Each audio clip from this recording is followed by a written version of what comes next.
வணக்கம் நண்பர்களே. புறநானூறு அந்த டாபிக் தான் நம்ம கண்டினியூவாக பார்த்து வரோம். 6th ஸ்டாண்டர்ட்லேருந்து 12th ஸ்டாண்டர்ட் வரையும் ஓல்டு புக்கு நியூ புக்கு ரெண்டுமே தான் பார்க்குறோம். நியூ புக்கு ஃபுல்லாக முடிச்சாச்சு. ஓல்டு புக்கிலே வந்து 6th 7th 8th வரையும் முடிச்சாச்சு, 9th முடிச்சாச்சு. இது 10th பாடல். இந்த பாடல் வந்து 10th புக்கில் இருக்குது, ஓல்டு புக்கு. இதுக்கப்புறம் இங்கே இருக்கிற பாடல் பார்த்தீங்கன்னா இது 11th book. 11th book old book. இது 10th புக்கு ஓல்டு புக்கு. ரெண்டுமே ஓல்டு புக்கோடைய பாடல் தான். ரொம்ப ரொம்ப இம்பார்ட்டண்டான பாடல்.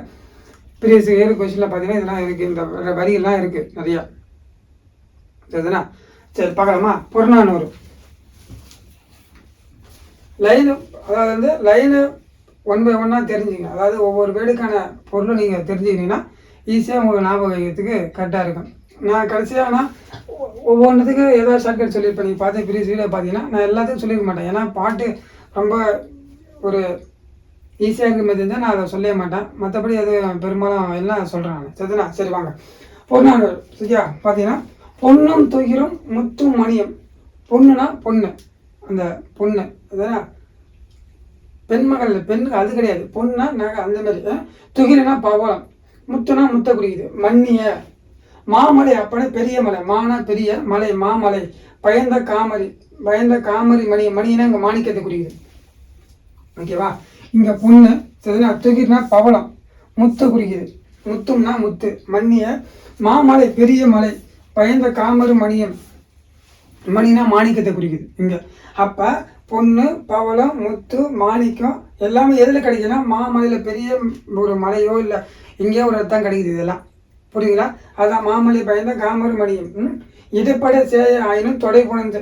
இது எல்லாத்தையும் இடைவெளி நிறைய. சேயன தொலைவு, இங்கே சேயன தொலைவு ரொம்ப தூரத்தில் இருக்குது. இது எல்லாமே ஏதோ ஒவ்வொரு இடத்துல விளையுது. எல்லாமே எல்லாம் ஒரே இடத்துல இருக்கா? அப்படி கிடையாது. எங்கெங்கேயோ ஒரு இடத்துல கிடைக்குது நம்மளுக்கு. இதெல்லாம் யார்?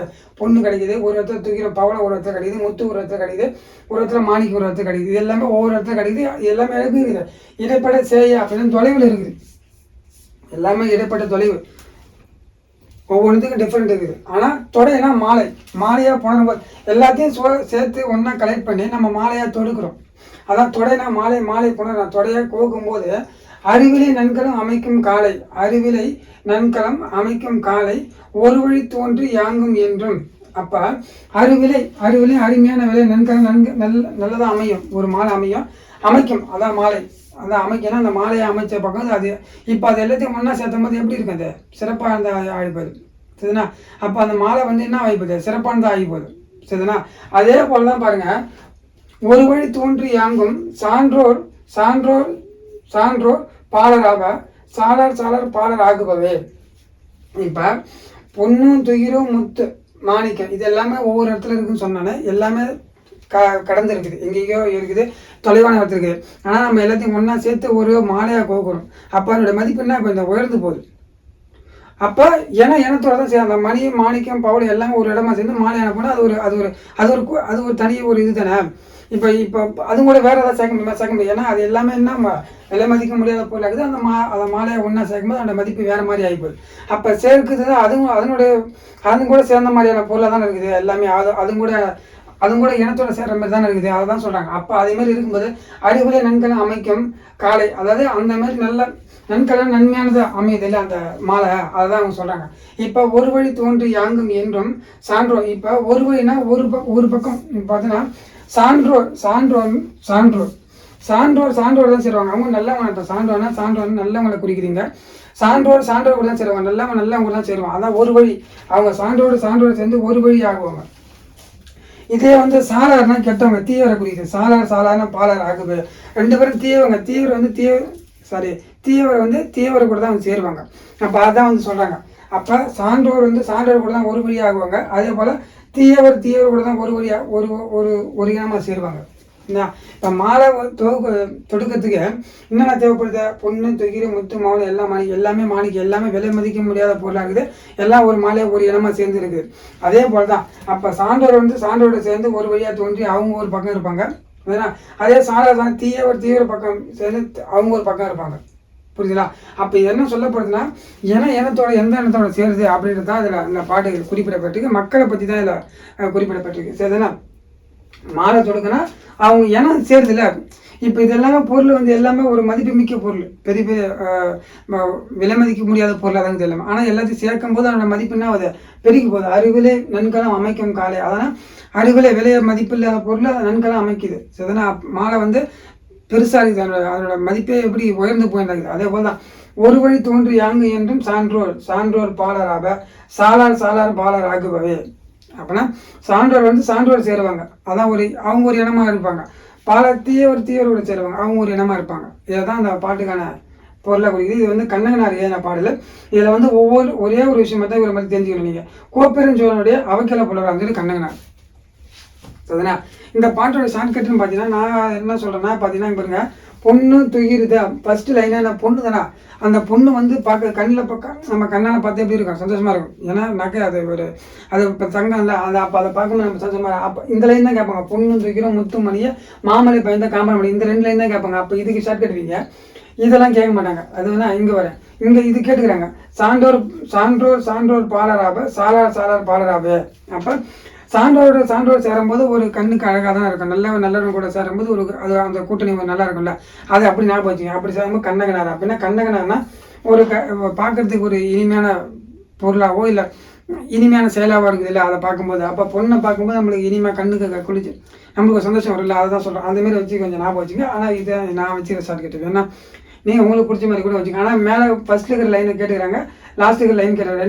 ரெண்டுமே ரொம்ப முக்கியமானது. அதான் சொல்கிறேன், பொண்ணும் துகிரும் முத்துமணியை மாமணி பயந்த காமரமணி, இந்த லைன் கேட்டுக்கிறாங்க. சான்றோர் பாலராப்ப சாலார் பாலராப்ப. இது வந்து பொன்னானூர்னா பொண்ணு வந்து பிறப்புக்கு தான் கிடையாது அப்படின்னு ஞாபகம் வச்சுங்க. சான்றோர்னா எல்லாரும் தெரிஞ்சுங்க தானே, வெளிப்படையாகிற அதுதான் அப்போ பிறப்புக்கு அப்படி ஞாபகம் வச்சுங்க. இந்த கண்ணகனார் யார் ஏதுன்ட்டு அப்படின்னு கேட்கறது வாய்ப்பு இருந்ததுன்னா, கண்ணகனார் கேட்குறாங்கன்னா அப்போ நீங்கள் என்ன பொண்ணை பார்த்தா நம்மளுக்கு பிடிச்சா இருக்கும். அதே போல் சான்றோர் நல்லவன் சேரும்போது அவங்க சான்றார், அதை தான் கண்ணகனார் அப்படின்னு நான் பார்த்தேன். இவரை பற்றி தெரிஞ்சின ஒரே ஒரு குறிப்புன்னு பார்த்தா ஆச்சரிய குறிப்பில் கோப்பெருஞ்சோழனுடைய அவைக்கல புலவராக இருந்தார். மற்றபடி அதில் எதுவுமே தேவையில்லை நம்மளுக்கு.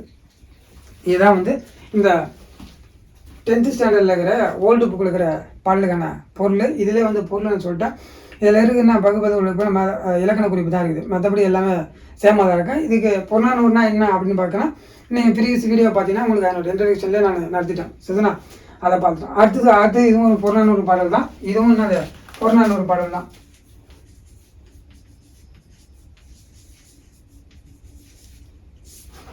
இதுவும் புறநானூறு பாடல். ஆனால் 11th ஸ்டாண்டர்ட் ஓல்டு புக்கில் இருக்குது.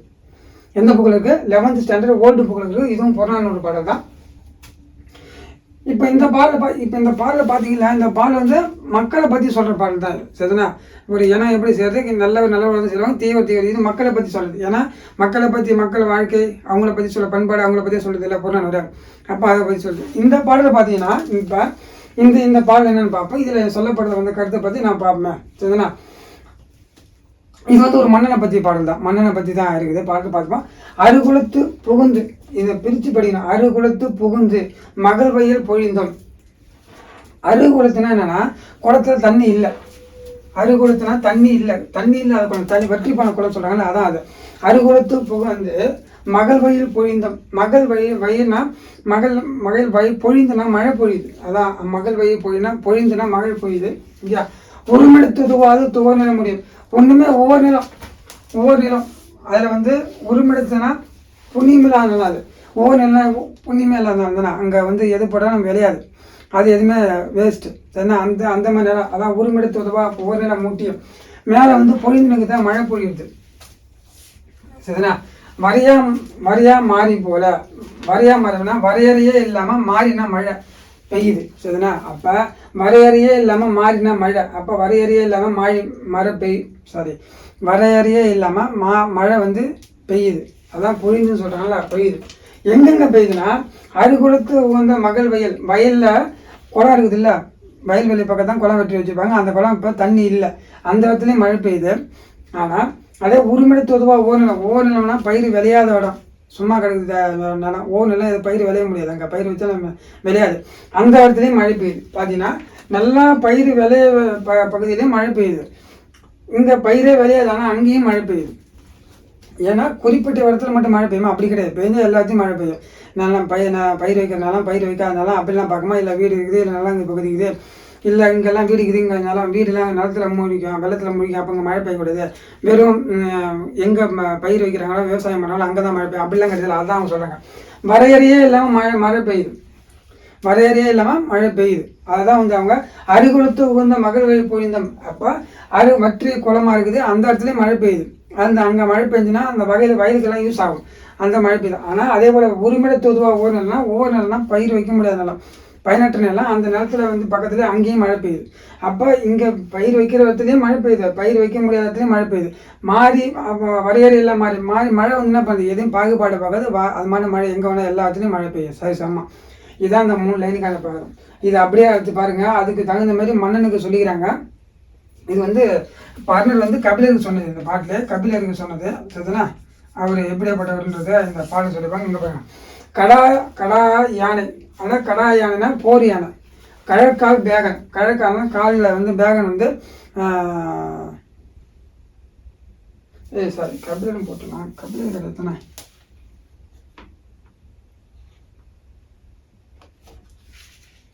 பேகன். சரி அதான் பேகன் ஒருத்தர். சாரி பேகன். ஓகே, பேகனை பற்றி பாடுறாரு.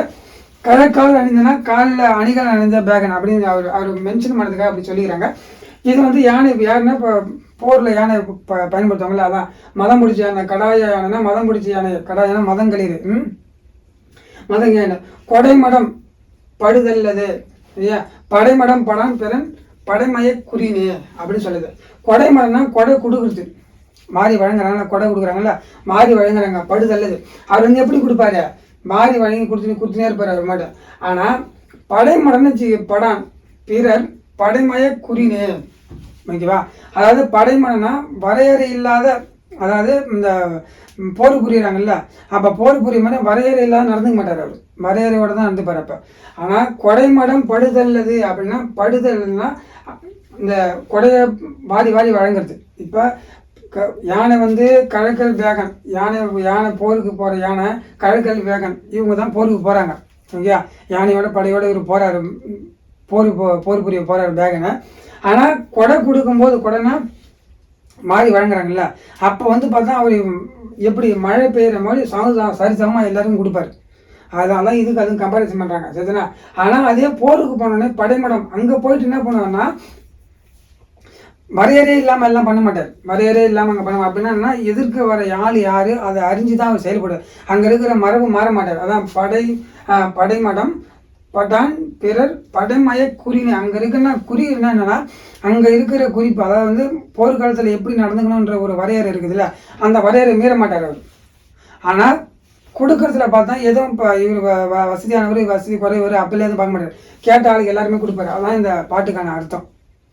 புரியுதுங்களா? இந்த கொடைமடம்னா கொடுக்குறது. படைமடம்னா படைக்கு போருக்கு போகும்போது அந்த அங்கே இருக்கிற வரையறையே இல்லாமல் நடந்துக்க மாட்டார். அதான் வரையறை இல்லாமல் நடந்துக்க மாட்டார். அதுதாங்க ரொம்ப குறிப்பிட்டு சொல்லக்கூடிய வரியே அந்த இதான் இல்லையா? அந்த அந்த அந்த எப்படின்னா அந்த போருக்கான நெறியை மாறி பண்ணார். அதான் அது சொன்னல கரெக்டாக அந்த வேர்டு தான்.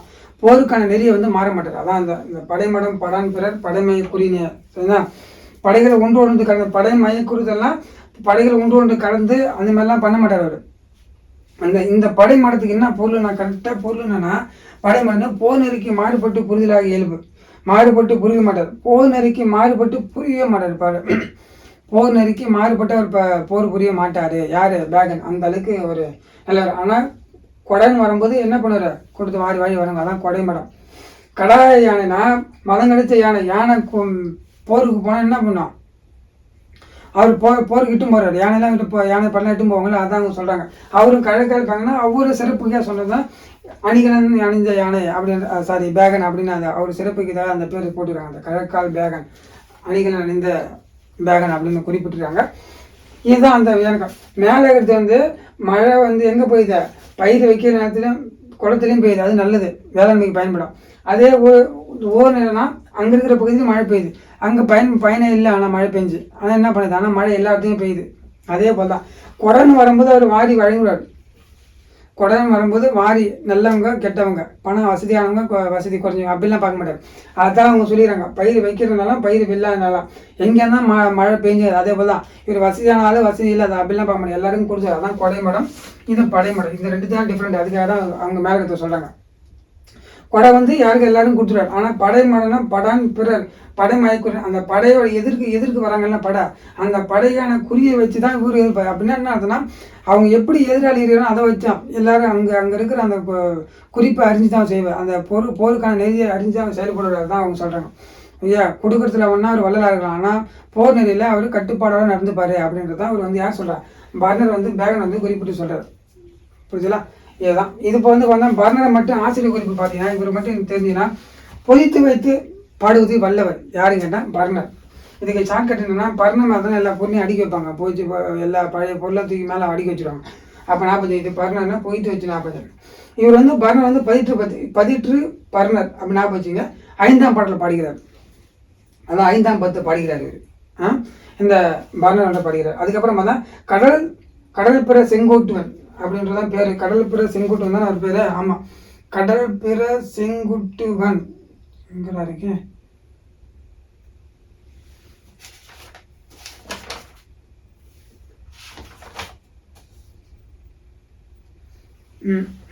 எங்கனே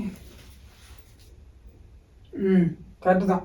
கடல் பிறக்கோட்டிய செங்குட்டுவன், கடல் பிறக்கோட்டிய செங்குட்டுவன். நாங்கள் சுருக்கமாக இடம் இல்லை, சுருக்கமாக கடல் பிறக்கோட்டிய செங்குட்டுவன் பேரை மாற்றி சொல்லக்கூடாதுன்னா அதை பார்க்குறேன். கடல் பிறக்கோட்டிய செங்குட்டுவன் அவர் வந்து பார்த்தீங்கன்னா பாட்டு பாடி அவர்கிட்ட வந்து என்ன பண்ணிக்கிறாங்கன்னா ஒம்பர்காட்டுடைய வரியை வாங்கியிருப்பாரு. அவருடைய மகன் குட்டுமணியை சேரமன்னன் குட்டுமணியும் பரிசாக பெற்றிருப்பார். யார் பர்னர், அந்த அளவுக்கு சிறப்பு வாய்ந்தவர். கேட்பாங்க கொஸ்டின் கூட்டுல வைக்கிறது ரொம்ப ரொம்ப அதிகமாக. கடல் பிறக்கோட்டிய செங்குட்டுவனிடம் பாட்டு பாடி என்ன பண்ணுற ஒம்பர்காட்டுடைய வரி ஒரு பகுதியோடைய வரியும் வசூல் பண்ணுறதுக்கு இவருக்கு அதிகாரம் கொடுத்துருப்பாங்க. அதே போல் அவருடைய மகன் சேரன் குட்டுவன், அவருடைய மகன் பேர் யார், கடல் பிறக்கோட்டிய செங்குட்டுவனுடைய மகன் வந்து பேர்னா குட்டுவன். அந்த மகனையும் ஒரு பரிசாக பெற்றுவார் பாட்டு பாடி. யார், பர்னர் பெற்றுவார். இது ரொம்ப ரொம்ப முக்கியமான குறிப்பு. இதில் இந்த மூணு குறிப்புமே ரொம்ப முக்கியம்.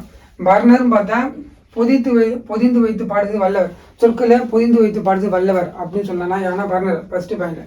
2வது பதிற்று பத்தில் பாட்டு பாடுகிறாரு. எந்தாம் பார்த்தா 5ஆம் பத்து அந்த பாட்டு பாடுகிறார் பர்னர். அதுக்கப்புறம் பார்த்தா கடல் பிறக்கோட்டிய செங்குட்டுவன் அவர்கிட்ட பாட்டு பாடி உம்பர்காட்டு வரியை பெற்றுகிறாரு. அந்த பகுதி, அந்த உம்பர்காட்டு வந்து ஒரு பகுதி, அந்த பகுதியோட அங்கே இருக்கிற மக்களோட வரி ஃபுல்லாக வசூல் பண்ணதுக்கான உரிமை பெற்றிருப்பார் பர்னர். அது இல்லாமல் அவருடைய மகனுடைய குட்டுவன் அவனையும் ஒரு பரிசாக பெற்றுவார் யார், பர்னர். ரொம்ப ரொம்ப இம்பார்ட்டன்ட் பாட்டு, ஓகேவா? மறுபடியும் பார்க்குற மேடம். அருகுலத்து மகள் வயல் பொழிந்தும் உருமெடுத்துதுவா ஒவ்வொரு நிலம் மூட்டியும் உரையா மறைவின் மாறி போல கடாய யானை கழற்கல் பேகன் கொடைமடம் படுதல்லது படைமடம் படான் பிறர் படைமையை குறினே. பர்னர் பாடின பாட்டு பேகனை வச்சு பாடுகிறார். வேறு எதுவும் இல்லை, தேவையில்லை. மற்றபடி எல்லாம் ஈஸியானதான் பாடுது, ரொம்ப ரொம்ப இம்பார்ட்டன்ட் பாடுது. ஆனால் நல்லா பாடுதான், அவ்வளோதான். வேறு எதுவும் இல்லை. மற்றபடி இன்னொரு பாடல் தான் இருக்குது, 12th புக்கில் ஒரு பாடல் இருக்குது, அதை மட்டும் பார்த்தீங்கன்னா முடிஞ்சது. தேங்க்யூ, பார்க்கலாம் நெக்ஸ்ட் கிளாஸில். வணக்கம் நண்பர்களே. Purananuru 12th standard old book, அதுக்கான பாடல் தான் அந்த 12th ஸ்டாண்டர்ட் ஓல்டு புக்கில் இருக்கிற பாடல் தான் அந்த புறநானூறு பாடல். ரொம்ப ரொம்ப இம்பார்ட்டண்டான பாடல். இந்த பாட்டில் லைன்லாம் இந்த நல்லது அது செய்து இந்த பாட்டெலாம் ஏற்கனவே ப்ரீவியஸ் இயர் கொஷினில் இருக்குது. ப்ரீவியஸ் இயர் கொஷின் பார்த்தீங்கன்னா உங்களுக்கே தெரியும் புறநானூறு எந்த அளவுக்கு முக்கியமானது. சொல்லுவாங்கள்ல, நான் ஏற்கனவே சொல்லித்தான், எதனா ஒரு பாடலோட பேர் நம்ம தெரியலாம், கடைசியில் புறநானூறு இருந்தால் கண்டிப்பாக புறநானூறு தான் இருக்கும் அப்படி டிக் பண்ணிட்டு வர சொல்லுவாங்க. எல்லோரும் அது ஒரு டிப்ஸாக ஒன்று சொல்லுவாங்கல்ல.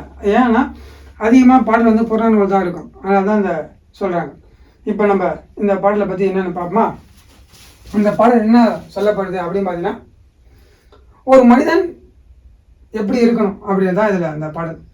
ஒரு மனிதன் என்ன பண்ணால், சரி ஒவ்வொரு லைனாக பார்ப்போம், அப்போ முடிய புரியும். ஒரு மனிதன் எப்படி இருக்கணும் அப்படின்றதுக்கான வரையறை தான் இந்த பாடல் நம்மளுக்கு சொல்லப்படுது. என்னன்னு பார்த்தீங்கன்னா, பல்சான்றீரே.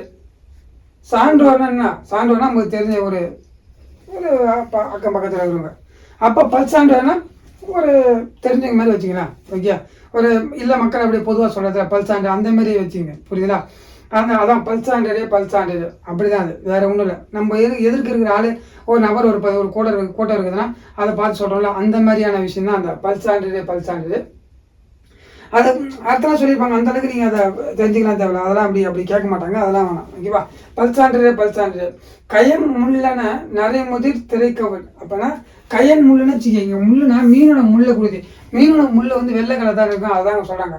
கயன் முள்ளன நரைமுதிர் நரைச்சி போச்சு, முதிர்ந்தா இருந்து ஒரு முதிர்ச்சி அடைஞ்ச ஆளுக்கு எப்படி இருக்கும்? நரைமுடி தானே இருக்கும். அதான் அவங்க சொல்கிறாங்க. திரைக்கவுல் அப்படின்னா திரைனா அலை அதை சொல்லுவாங்க. அந்த கவுல்னா கண்ணம். இது கவுன்லாம் கண்ணத்தை குறி. அப்போ திரை கவுட்னா சுருங்கிய கண்ணங்கள் அப்படின்னு குறிப்பிடப்படுது. அப்போ நிறைய முதிர்ச்சி போச்சுன்னா அப்போ முதிர்ச்சியான ஆள், முடி நரைச்சி போச்சு, கண்ணமும் சுருங்கி போச்சு அவர். அப்போ பல்சாண்டே அவங்க தான் சொல்கிறாங்க. ஒரு பொதுவான இடத்துல சொல்கிறாங்க. அப்போ நம்ம ஒரு கருத்து எடுத்து சொல்லும் போது நம்ம எப்படி சொல்லுவோம்? பொதுவாக தான் சொல்ல முடியும். அதாங்க பல்சாண்டே அப்படின்னா சான்றோரை குறிக்கிற மாதிரி. அது சரிதானா? கயமுள்ளனா நரைமுதிர் திரைக்கவர் அப்படின்னா முதிர்ந்த நபர். அவர் வந்து முடி வந்து நரைச்சி போயிடும். அந்த முடி வந்து எப்படி என்ன கலரில் இருக்காங்க? கயமுள்ள முள் இருக்குல்ல, மீன் முள், அந்த முள் கடலில் இருக்கும். கண்ணமும் சுருங்கி போயிடும். அந்த முடி வெள்ளை கலருக்கு அதை கம்பாரிசன் பண்ணிடுறாங்க. அது இல்லாமல் அந்த கண்ணம் சுருங்கி போனாங்க. சரிங்களா? பயனின் மூப்பிட் பல்சாண்டே. மூப்பிட்னா மூத்த குரல் நல்லா வாழ்ந்து முதிர்ச்சி அந்த ஆளுல அதான் அந்த அளவுக்கு அதுதான் சொல்ல மூப்பிட் சான்றோரி. அதான் மூப்பிட் பல்சாண்டே, பயனின் மூப்பில் சான்றோடு. இப்போ இது ஃபுல்லாக சொன்னது இல்லைன்னா ஒரு வயது முதியவரை தான் இதை குறிக்குது. அந்த பல்சாண்டே கயமுள்ள நரைமுதிர் திரைக்கவுட் பயனின் மூப்பில் பல்சாண்டு அப்படின்னா யாரை குறிக்கிற? வயது முதிர்ந்த ஆளு வாழ்ந்தவங்க. ரொம்ப நாள் பிறந்து வளர்ந்து கல்யாணம் பண்ணி மறுபடியும் அவங்க மகனுக்கு கல்யாணம் பண்ணி அந்தளவு முதிர்ச்சி அடைஞ்சிக்கிறாங்கல்ல, அவங்களுக்கு தான் இந்த குறிக்கிறது இந்த பாட்டு. புரியா? இப்போ 3 பேர் இப்போ இந்த 3 லைன் வந்து என்ன சொல்ல ஒரு மனிதனோட வயது முதிர்ந்தனும் குறிக்குது. வயது முதிர்ந்த அளவு குறிக்குது. இப்போ வயது முதிர்ந்த அளவுக்கு என்ன அவங்க கடைசியில் இறக்க தான் போகிறாங்க. எப்படி அதாங்க பாருங்க. கணிச்சம் கூறும்படி கடுந்திர லொருவன் பிணிக்கும் காலை இறங்குவீர் மாதோ. இதோட முடிச்சிங்க. இங்கே பாருங்க. அதாவது கணிச்சம் கூறும்படி, இந்த கணிச்சம் என்ன அப்படின்னு சொல்லிக்கிறேன்? கூர்மையான ஆயுதம். ஓகே, இது வந்து என்னது? ஆயுதத்தை குறிக்குது. மழுகு கோடாரி அந்த மாதிரி ஆயுதத்தை எடுத்துக்கின்னு கூர்மையாக இருக்கு அந்த ஆயுதம். கடுந்திரர் ஒருவன்னா இங்கே யமனை குறிக்குது. கடுந்திர ஒருவன் யமன் எப்படி கருப்பாக இருப்பான், நான் யமன் எப்படி பயங்கரமாக இருப்பான்ல, அதான் கடுந்திர ஒருவன். இங்கே ஒருவன் இருக்குதுல்ல, இந்த ஒருவன் வந்து யமனை குறிக்குதுன்னு அர்த்தம். ஓகே, இப்போ கணிச்சம் கூறும்படி கடுந்தில ஒருவனா கணிச்சம்னா இங்கே அவன் கையில் ஒரு கோடை ஏதோ ஒரு சாவடிக்கிறதுக்காக அவங்க எடுத்துன்னு வரான். அப்போ அது யார் யமன் வராங்க? அந்த கூர்மையான ஆயுதத்தை எடுத்துன்னு வராங்க. சரிங்களா? பிணிக்கும் காலை இறங்கும் மாதம்.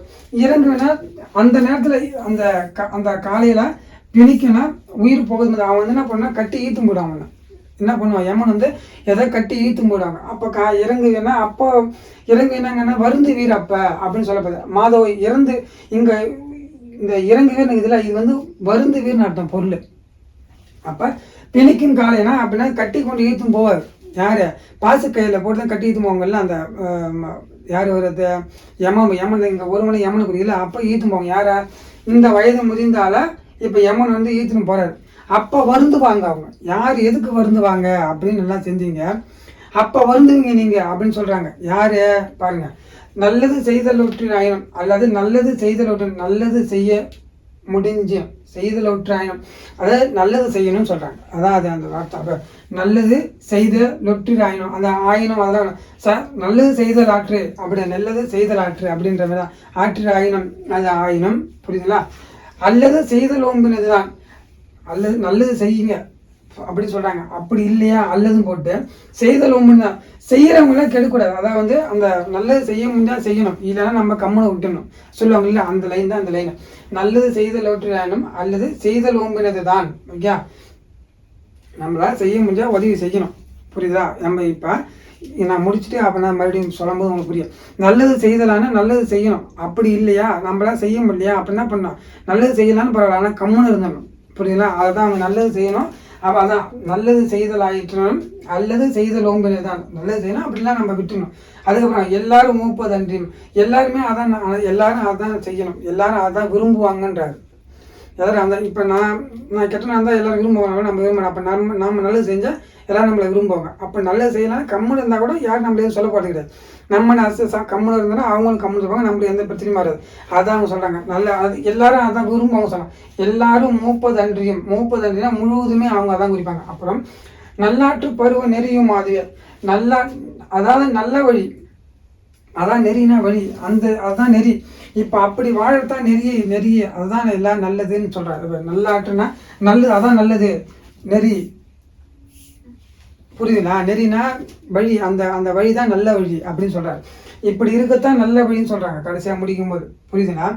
அப்படி அந்த நல்லது செய்ய முடியாது செய்யணும், அப்படின்னா நம்ம அமைதியாக இருந்தோம்னா எதுவும் நம்ம கெடுதல் செய்யக்கூடாதுன்னு சொல்கிறாங்க. சரிங்களா? இப்போ இது எதுக்கு இப்படி சொல்லிக்கிறாங்க கேட்டிங்கன்னா, இப்படி நம்ம வாழும்போது நல்லது செய்யாமல் கெட்டது செஞ்சுன்னா வச்சுக்க, நம்ம இதே வந்து யமன் வந்து நம்மளை சாவடிக்கு வரும்போது நம்ம வந்து என்ன நினைப்போம், அப்படி நம்ம நல்லது நடக்க செய்யவே இல்லையே அப்படின்னு ஒரு வேளை நம்ம வருந்துனா அதுதான் இந்த பாட்டோடைய அர்த்தம் புரியுதுங்களா? அப்போ நம்ம உயிரோடு இருக்கும்போது என்ன பண்ண நல்லது செய்யணும். நம்ம வயசான பிறகு நம்ம இறக்க தான் போகிறோம். அப்போ வந்து எதுவுமே பண்ண முடியாது, எப்போ இறக்க தான் போகிறோம் அந்த நேரத்தில். ஓகே, ஒன்றுமே நம்மளால் பண்ண முடியாது. அப்போ நம்ம இருக்கும்போது எப்படி இருக்கணும், நல்லது செய்யணும் அப்படின்றது தான் அந்த பாடலுக்கான அர்த்தம். புரியுதா?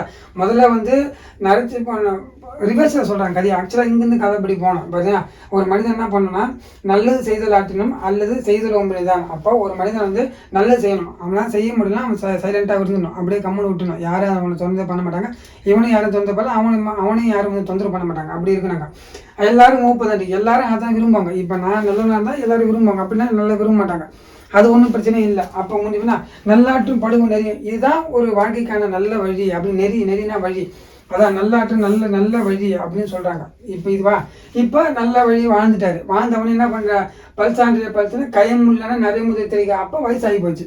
இப்போ நல்லதாக வாழ்ந்து இதான் நல்ல வழி அப்படின்னு சொல்கிறாங்க. அப்புறம் வயசாகி போச்சு. வயசானவனே யமன் வந்து என்ன பண்ணுறாரு, கடுத்து ஈட்டு மாதிரி செத்துடுறாங்க, வேலை முடிஞ்சு போச்சு.